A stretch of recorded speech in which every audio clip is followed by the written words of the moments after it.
ஏறுமயில் ஏறி விளையாடு முகம் ஒன்றே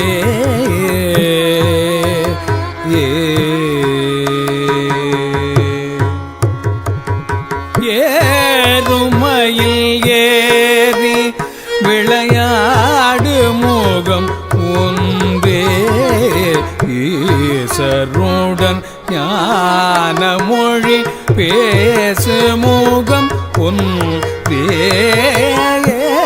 ஏறுமயில் ஏறி விளையாடு முகம் ஒன்றே ஈசருடன் ஞான மொழி பேசு முகம் ஒன்றே கூறும் அடியார்கள்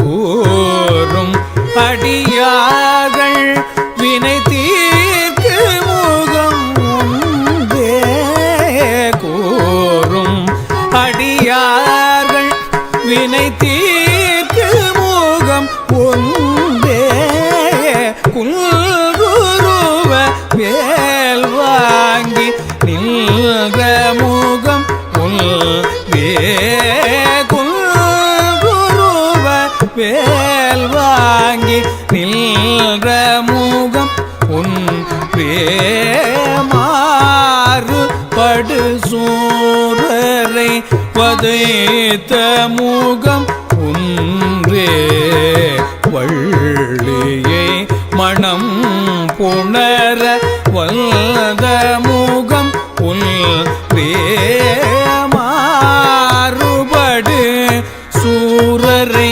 வதைத்த முகம் ஒன்றே வள்ளியை மனம் புணர வல்த முகம் ஒன்றே ஆறு முகம் ஆன பொருள்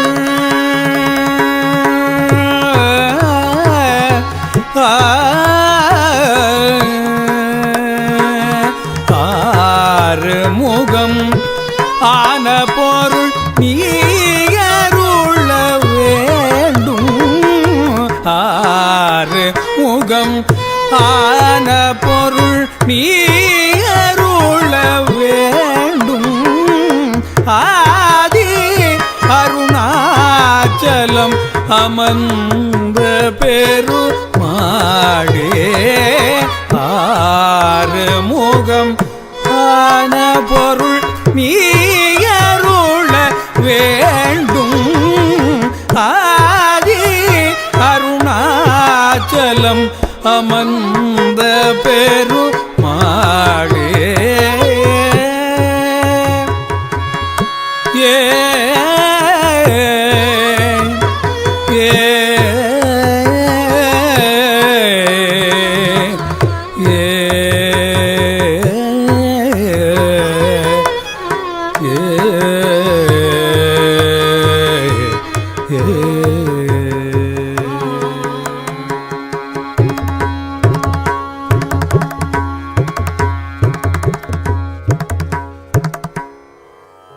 இப்பாடல் முருகப்பெருமானுடைய வணக்கப் பாடல். ஏறுமையில் ஏறி விளையாடு முகம் ஒன்றே என்ற பாடல் எல்லோரும் அறிந்த பாடல். ஆண்மயிலில் ஏறி திருவிளையாடல் செய்த போதும் ஒரு முகத்தோடு காட்சி தந்தாய்.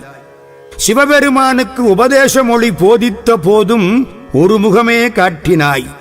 உன் திருநாமங்களை கூறி வழிபடும் அடியார்களின் முந்தை வினை முழுதும் தீர்க்கும் திருமுகமும் ஒன்றுதான்.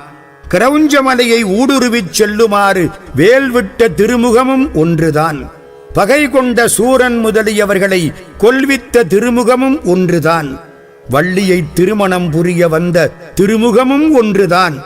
அப்படியானால் நீ ஆறுமுகம் பெற்ற இரகசிய பொருளை எனக்கு உணர்த்த வேண்டும். ஆதியான திருவண்ணாமலையில் அமர்ந்தருளும் பெருமானே என்று கேட்கிறார் அருணகிரியார். இப்பாடல் தமிழ் எழுத்துகளின் வடிவானவன் ஆறுமுகன் என்பதை காட்டுகிறது. அதை குறிப்பாக காட்டவே இப்பாடலை பாடுகிறார் அருணகிரிநாதர்.